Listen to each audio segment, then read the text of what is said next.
আসসালামু আলাইকুম। প্রিয় চাকরি প্রার্থী ভাই ও বোনেরা, আশা করি সকলে ভালো আছেন এবং সুস্থ আছেন।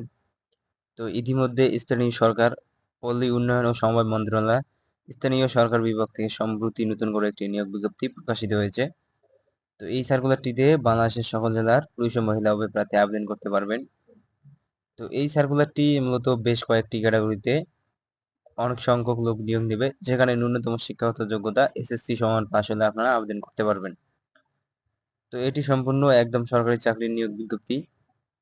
তো এই সার্কুলার কি কি কাগজপত্র লাগবে আবেদন করতে এবং কত তারিখে আবেদন শুরু হবে, কত তারিখে আবেদন শেষ হবে, কি কি শিক্ষাগত যোগ্যতা লাগবে, অভিজ্ঞতা কত বছরের লাগবে, কোন ওয়েবসাইটে আবেদন করবেন, তা সম্পূর্ণ বিস্তারিত এ টু জেড থাকছে আজকের এই ভিডিওতে। তো তার আগে আপনাদের কাছে ছোট্ট একটা রিকোয়েস্ট, যারা যারা আমাদের চ্যানেল থেকে জব রিলেটেড আপডেট ভিডিও পেতে চান তারা অবশ্যই আমাদের চ্যানেলটি সাবস্ক্রাইব করে পাশে থাকা নোটিফিকেশন বেল আইকনটি অল বাজিয়ে রাখবেন। তো ভিউয়ার্স, বেশি কথা না বাড়াই চলে যাই মূল ভিডিওতে। 4 নাম্বার বলা হয়েছে অফিস সহায়ক। এখানে পদ রয়েছে 12টি। তো এসএসসি পাস করলে আবেদন করতে পারবেন। তারপরে 3 নাম্বার বলা হয়েছে অফিস সহকারী কাম কম্পিউটার মুদ্রাক্ষী। এখানে পদ রয়েছে 4টি।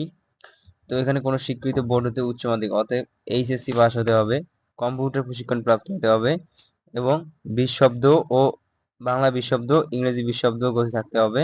কম্পিউটার ওয়ার্ড প্রসেসিং সহ ইমেল, ফ্যাক্স পরিচালনার দক্ষতা অভিজ্ঞতা থাকতে হবে। 2 নম্বর বলা হয়েছে 60 মুদ্রাক্ষী কাম কম্পিউটার অপারেটর। এখানে পদ রয়েছে 13টি। তো শিক্ষাগত যোগ্যতা কোনো স্বীকৃত বিশ্ববিদ্যালয় হতে কমপক্ষে স্নাতক বা সমান ডিগ্রি থাকতে হবে, কম্পিউটার প্রশিক্ষণ প্রাপ্ত থাকতে হবে। 60 লিপিতে সর্বনিম্ন গতি প্রতি মিনিট বাংলা 45 শব্দ ও ইংরেজি 70 শব্দ। তারপরে কম্পিউটার মুদ্রাক্ষের গতি সর্বনিম্ন বাংলা 25 শব্দ ও ইংরেজি 30 শব্দ থাকতে হবে। কম্পিউটার ওয়ার্ড প্রসেসিং সহ ইমেল, ফ্যাক্স পরিচালনার দক্ষতা অভিজ্ঞতা থাকতে হবে। 1 নম্বর বলা আছে কম্পিউটার অপারেটর।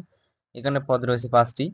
তো কোনো স্বীকৃত বিশ্ববিদ্যালয় হতে বিজ্ঞান বিভাগ বা স্নাতক সমান ডিগ্রি থাকতে হবে। কম্পিউটার মুদ্রাকে প্রতি মিনিটে বাংলা 25 শব্দ ও ইংরেজি 30 শব্দ গতিসহ সংশ্লিষ্ট বিষয়ে স্ট্যান্ডার্ড এবিডিউ টেস্টে উত্তীর্ণ হতে হবে। তো ভিউয়ার্স, এই ছিল মোট 4টি ক্যাটাগরি, বেশ কিছু সংখ্যক লোকের নিয়োগের শিক্ষাগত যোগ্যতা ও অভিজ্ঞতা। তো এখন আসি প্রার্থীর বয়স। অবশ্যই 1/9/2025 তারিখের মধ্যে 18 থেকে 32 বছরের মধ্যে হতে হবে। আর প্রার্থীর বয়স সনদের ভিত্তিতে বয়স নির্ধারণ করা হবে। তো এসএসসি সার্টিফিকেটের যে জন্ম তারিখ দেওয়া আছে ওই জন্ম তারিখ অনুযায়ী প্রার্থীর বয়স নির্ধারণ করা হবে।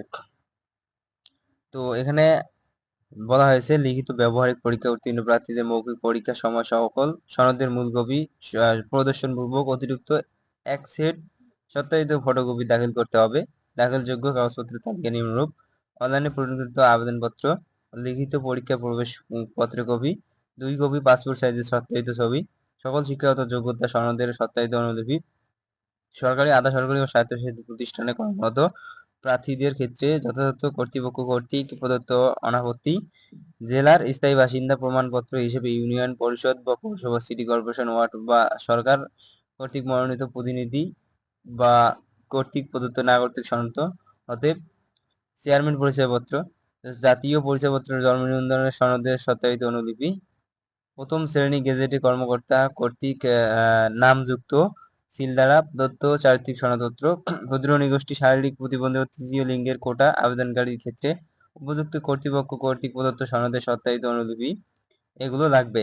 আর আবেদনকারী মুক্তিযুদ্ধ ও শহীদ মুক্তিযোদ্ধা বীরাঙ্গনার সন্তান হলে প্রমাণক হিসেবে আবেদনকারী সংশ্লিষ্ট মুক্তিযুদ্ধের শহীদ ও শহীদ বীরাঙ্গনা গেজেটের ভারতীয় ও তালিকা লাল মুক্তিবার্তা নম্বর, সাময়িক সনদের নম্বর, তারিখ, বামুজ সনদে ও নম্বর, তারিখ উল্লেখপূর্বক সংশ্লিষ্ট উপযুক্ত কর্তৃপক্ষ প্রদত্ত প্রমাণপত্র উপস্থাপন করতে হবে।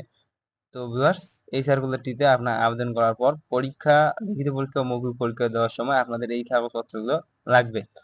তো এখন আসি মূল কথায়, আবেদন করবেন কোন ওয়েবসাইটে এবং আবেদন কত তারিখ থেকে শুরু, কত তারিখ থেকে শেষ। তো এখানে বলা হচ্ছে অনলাইনে আবেদনপত্র পূরণ সংক্রান্ত শর্তাবলী ও তথ্যাবলী। পরীক্ষায় অংশগ্রহণের ইচ্ছুক ব্যক্তি lgd.teletalk.com.bd এই ওয়েবসাইটে আবেদন পূরণ করতে পারবেন। তো এই ওয়েবসাইটে আপনারা আবেদন পূরণ করতে পারবেন। আবেদন শুরু হচ্ছে 1/9/2025 খ্রিস্টাব্দ সকাল 10 ঘটিকা আর আবেদন শেষ হবে 30/9/2025 বিকেল 5 ঘটিকা।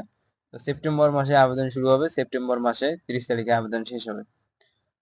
তো ভিউয়ার্স, আমি এখনো বলতেছি, যারা যারা আমাদের চ্যানেল থেকে জব রিলেটেড আপডেট ভিডিও পেতে চান তারা অবশ্যই আমাদের ভিডিওতে এই একটা লাইক দিবেন এবং চ্যানেলটি সাবস্ক্রাইব করা না থাকলে অবশ্যই সাবস্ক্রাইব করে পাশে নোটিফিকেশন বেল আইকনটি অল প্রেস করে রাখবেন।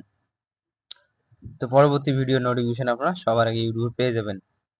তো সবাইকে ধন্যবাদ, দেখা হবে পরবর্তী ভিডিওতে।